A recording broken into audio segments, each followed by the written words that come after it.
America, my name is Osei-Frimpong. I come to you live every Thursday about this time. And I initially was going to talk about Jay-Z because Jay-Z came out with an interview where he said that he can't talk to his cousins because his cousins are always hitting him up for money. And I was going to say that Jay-Z is actually in prison because part of what it is to be free is to be able to determine your family relations and not have them over-determined by external forces.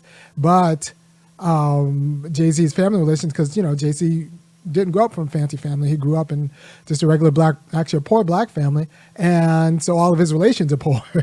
All of his cousins are poor, which means that even though he's a billionaire, he can't have real relationship with his family because all of his family, like all of his cousins, extended family, they want something, they need something. And that is a form of unfreedom that a lot of white people do not have, especially a lot of wealthy white people do not have. They can actually talk with their family because their family is not so desperate as like black cousins, right? So that was initially going to be the show, but instead I'm going to talk about affirmative action because SCOTUS came out with a verdict that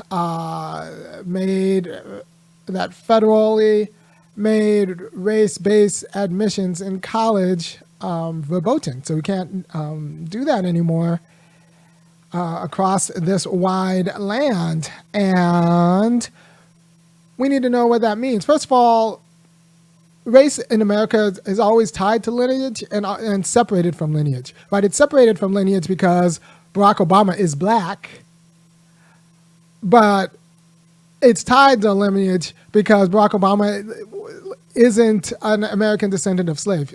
Like Michelle Obama is, but Barack, no, he grew up from like a white family and his dad was Kenyan American, right? So he did not have the legacy slavery that screwed up his entire family structure that a lot of black people have. Like I did a show a few weeks ago on Tina and Ike Turner on how everything about their screwed up relationship is Jim Crow love.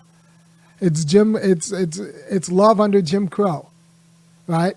People like to blame Ike Turner, but Ike Turner's entire life and sexual life was profoundly distorted down to at 6 years old watching his father get beaten for having sexual relationships with an area white woman.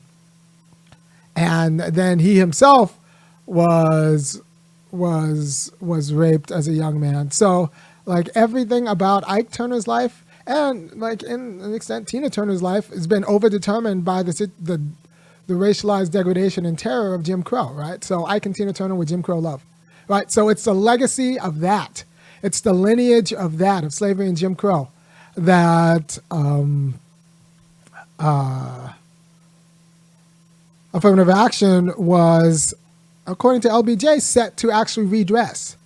So Barack Obama doesn't fit in that picture, right? So it's not just about color being black, it's about redressing the legacy and lineage of Jim Crow and slavery. So as soon as you conflate race and lineage, you've already done a little bit of a damage in a world with a lot of dark-hued Americans who are not descended from, who do not share the same lineage, who simply do not share the same lineage. And there are lineage defects. Like black family life, black social life, and black political life has been overdetermined by the needs for survival, not freedom, but by the needs of survival, right? So the black family is what it is because that's what it needed to be in order to survive.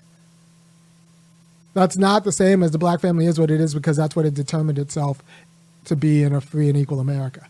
And there are huge problems with the black family in the United States, and even like our marriage rates and divorce rates and intact family rates, and all of that is overdetermined by what black people needed to do to survive in an America that did not want black autonomy. Right. So insofar as affirmative action was supposed to redress that, that's what it should have done. But it shouldn't have started with college admissions. It's kind of like, the way Brown versus Board of Education tried to integrate the students, but it didn't integrate faculties and the power. It didn't integrate school boards. It didn't integrate assets and budget committees. It just integrated the students. So integrating So college admissions was always the wrong place. If you want to deal with colleges and affirmative action, what you deal with is maintenance and catering contracts, right? Give black people, shoehorn black people into getting a fair share of those maintenance contracts and catering contracts, because a lot of America was built on black labor, so black people needed to learn how to do stuff, but it was also built on suppressing black ownership and suppressing black competition from black people. So we needed to train black people in order to do stuff, but also make sure that they couldn't own or compete with the whites or anybody else. So that we needed affirmative action, making sure those sweetheart contracts that apparently at the University of Georgia, there's like this enormous contract that just does toilet paper. That is not a black contract. It should be a black contract. We can deliver toilet paper. Right. So it should have happened at the level of assets. College admissions is sexy because in America, we like to tell ourselves that Americans become who they are and can make themselves who they are through education, by the dint of education alone. But actually, I would rather have like arable land and assets and, integrate property and power and contracts. And all of the jobs that are handed out through social networks, right? Integrate those. And then we could talk about the classroom. Or we could talk about the classroom alongside that. But just talking about the classroom abstracted from hard assets was always kind of a red herring. All right, so I'm going to hit the opening and come back at you, and we're going to delve in a little bit deeper.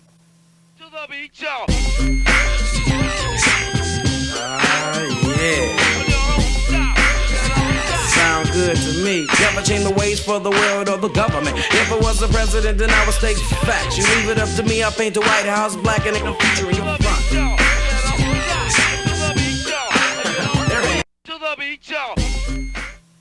People, you say, well, you could just take class into consideration. No, because poor whites, they look like, in a way, non-poor whites. So you take class into consideration and conflate class with race.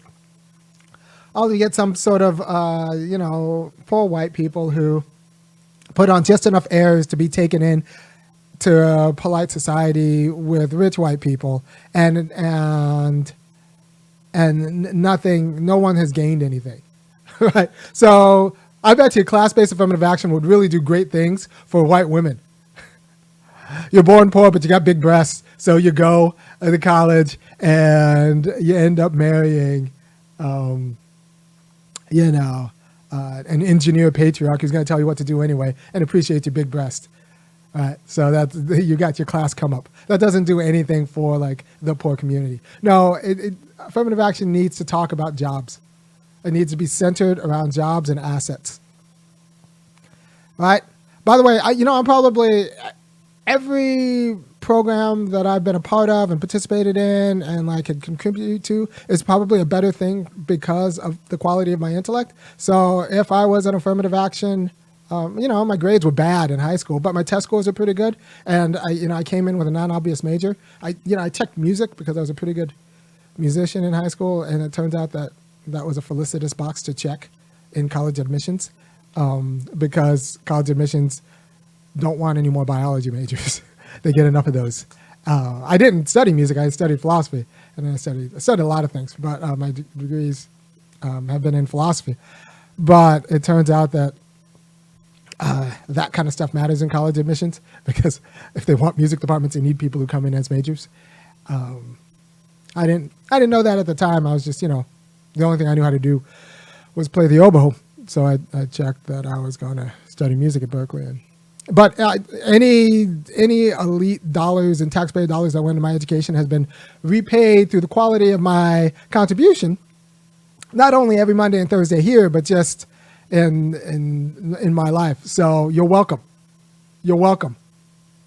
And anyone who says, well, there's an Asian guy or a black guy whose spot I took, or there's an Asian guy or a white guy whose spot I took, I can tell you that Asian guy or white guy wouldn't have read the books I read and wouldn't be talking the way I'm talking. So if you appreciate the way I'm talking, go ahead and go to www.funkyacademic.com and kick in $5, $15, or $50. Because, the idea that I took someone's spot, and then that someone would have gone off and worked for McKinsey or Bain or some management consulting group, is there's a way in which the world's a better place because I was in the spot. Right? So affirmative action primarily should address lineage, the lineage degradation and lineage benefits that America doles out, right? So we need affirmative action to address the lineage degradations felt by and experienced by American descendants of slaves. Unless you think that black fatherlessness and the black family is what it is and would be what it is regardless of the legacy of Jim Crow and slavery, or you, like me, think that in every era of America, black sexual life has been overdetermined by white anxiety, like economic anxiety and, social anxiety, from the plantation onto like Cleaver's Soul on Ice onto today. Like I've told my wife that eventually someone's gonna try to pinch me for sexual harassment or pinch me for something just because I'm mouthy, and all you have to do is say I made you uncomfortable, and I make a lot of white women uncomfortable. Boo. So all you have to do is make someone uncomfortable, and then you're like some sort of sexual threat. And that's just what it is to be a black male. And I refuse to kind of make myself small in the face of that. So that's just something the ladies are going to have to deal with. And, I told my wife, eventually someone's going to say that. And that's just something that's, what Jonathan Majors now is feeling that as it stands. I mean, I'm not going to go out like Ike Turner. I might not go out like Ike Turner. Let me tell you, if something like that comes out, if someone comes with a movie of me, assaulting them or raping them, I did not do it. I did not do it. Most of my life, women terrified me, so I did not do it. But I would not be surprised if something comes out that said I did do it. I didn't do it. So I'll just put that in right now. It's just a way you could say things about black men, and it'll stick because everybody wants to believe black men are rapists. America needs black men to be rapists. And that's a burden I bear, which is one of the reasons why, the United States need to take affirmative action into making, Negroes whole, right? So the legacy degradation that black people bear by being conflated racially with a caste that needs to be put down is what affirmative action, what the government wanted to take action to redress, right? College admissions might not have been the best place to do it necessarily. I think it should have been done at the asset level. Talk about property first, then talk about contracts, and don't do it and since we're doing it towards lineage, you got to get the women out of it, the white women out of it, right? So white women became minorities in order to eat off black plates. White women need to go eat off their husband's plate for a while, and let black people have a plate. So we need to stop pretending that white women are minorities. They're not minorities. And we need to deal with it as lineage. And since white women come from the same lineage as white people, they are off on their own. Now people say well, what about the Asians? What about Asian Americans? They get it worst of all, which is in a way true. A lot of the anxiety about race and college admissions comes from anti-Asian hatred among the whites. The whites are terrified of Asians because Asians come here and beat the whites at their own game. That's the story of the University of California. Whites pretending we're a nation of laws and blah, blah, blah, blah, blah, and not laws and rules. And if you just got to follow the rules and the laws, and the Asians come here and follow the rules and laws and do better than the whites. And then the whites are wait a minute. Not that way. we made these laws to keep black people out, not to let so many Asians in. So Asian people have a legitimate gripe in a way, except since 1965, I got to tell you, the Asian population in the United States isn't the most benign, right? So we figured out a way to bring in the biggest a-holes in the entire world of Asian descent. We bring them to the United States, network them with other a-holes, and then it turns out they do well. They don't have to they left their derelict cousins in the country they came from. Now, refugees are a different story. And then people who've been here for a long, long, long time building railroads and stuff, that's a different story. But for example, Indian Americans, where we had 5 Indian Americans in 1980, and now we have 6 million, those were all of a certain caste. Not all, but a significant overrepresented of a certain caste. And that caste has 3,000 years of treating other Indians badly. And they bring that cultural awareness to America and then figure out who to treat badly here. It turns out it's us. So there's a way in which the Asian Americans who are disproportionately punished by the United States policies of trying to make Black and Latinos whole don't represent even the Asian people in the immigrant country that they come from, right? They're different. They're a different kind, right? They're the most elite. They are the worst ones. So they bring over the worst ones, the worst predators, and then they network with other of the worst predators in the same situation, and then and then they predate on Black life. And I don't, it's okay for them to have to take some lumps. It's okay for them to have to take some lumps. Plus, you come to America, you take on America's debt. As soon as you apply for any sort of citizenship or residency, you take on America's debt. And America owes Black people, which means that you take on the debt of owing Black people. If you don't like that, go back. If you don't want to take on America's debt, go back. If you just want to make money here and don't want to take on the debt, you want the good but not the bad, then we don't need you here. So that's how I feel about that. Affirmative action in college admissions, I think, always kind of misplayed the problem, because the problem was how to make Black people whole in a more robust way. And it was never going to be through education alone. It was going to be through assets. And also, it conflated color with lineage. Right? So my dad's African, but my mom's from South Carolina, and there are differences in the lineage, in the cultural lineage. And my dad's African from the class of Africans who could afford to come to the United States post 65. And my mom's just regular South Carolina Black. From, moderately professional class, both their parents were teachers, which is already something. They weren't sharecroppers. But, a South Carolina Black family isn't as well. is a problem because of the legacy and the degradation and the pressures of just being, post Jim Crow Black or Jim Crow Black when they grew up, right? So, whereas my mom wanted to divorce, my dad didn't. So, there's a lot of the deficiencies that are kind of replete in Black life come out of the pressures of the Jim Crows and then the enticements of the liberalism that was ushered in through all the civil rights movement, right? So we replaced conventional white supremacy with liberalism, which isn't the same as justice, right? So we destroyed overdetermined families and replaced them with no families. That's not good. Instead of replacing them with just families. And if you want to know what I think what a just family is, I have other videos on that kind of stuff. So we went from terrorism to Jim Crow to liberalism, which then just incentivized cultural degradation. It didn't mandate it from a gun, it incentivized it.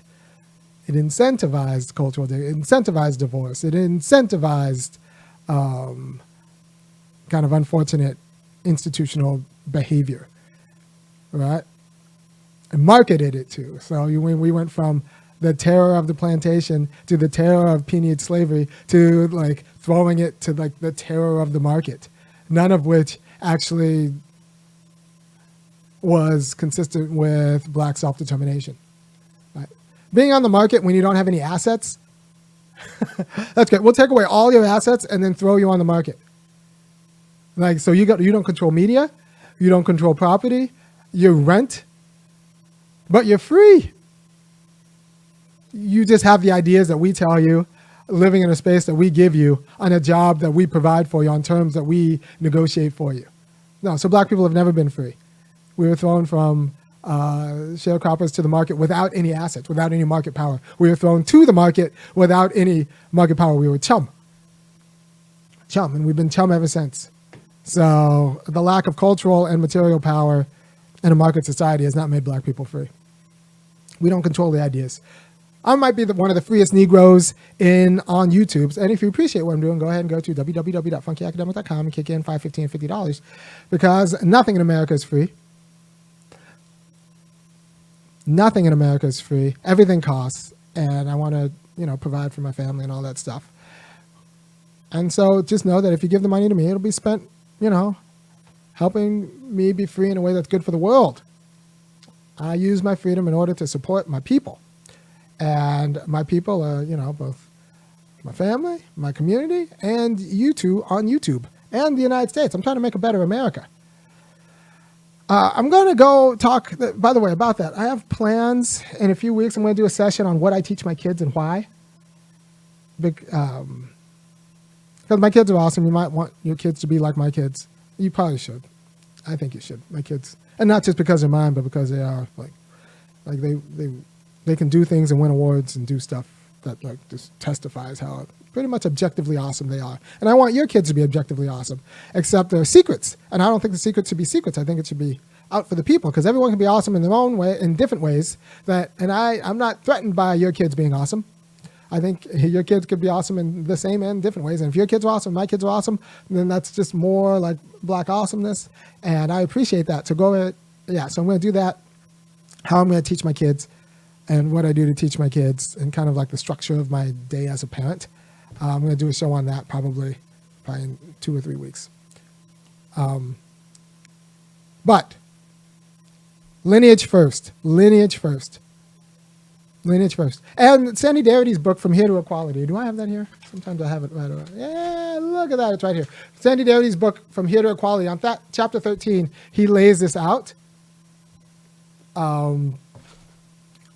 He lays this out about how, any real reparations needs to have both an identity component and a lineage component. The identity component could be like, have you identified as black consistently for the last 12 years? And the lineage component could be like, are you descended from slaves?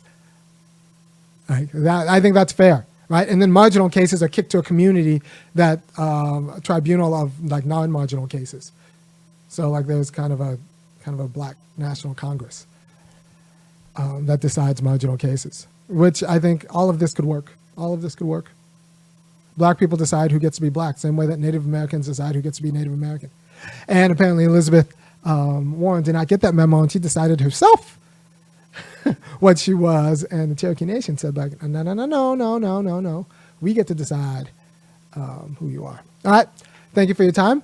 I'll have a different show on Monday talking about more relationships, but just know that just because you ban race-based doesn't mean that the fight for lineage-based justice is over. And race and lineage have been conflated in America because race overdetermined lineage, and now that that's not the case, race can go by the wayside, but lineage still has to be met with, because the lineage degradations have overdetermined the degradation of black institutions in general. Black property holdings are what they are because of lineage degradations. Black social and civic life is what it is because of lineage degradation. Black families are what they are because of lineage degradations. You could tell yourself some sort of story about how black families would be in the same situation they would be in if it weren't for Jim Crow, but that story would be a lie. So black holdings are what they are because of lineage degradations, and those are the lineage degradations that will continue to repeat themselves if the government doesn't take some sort of affirmative action to allow black people to be made whole and to heal ourselves. All right.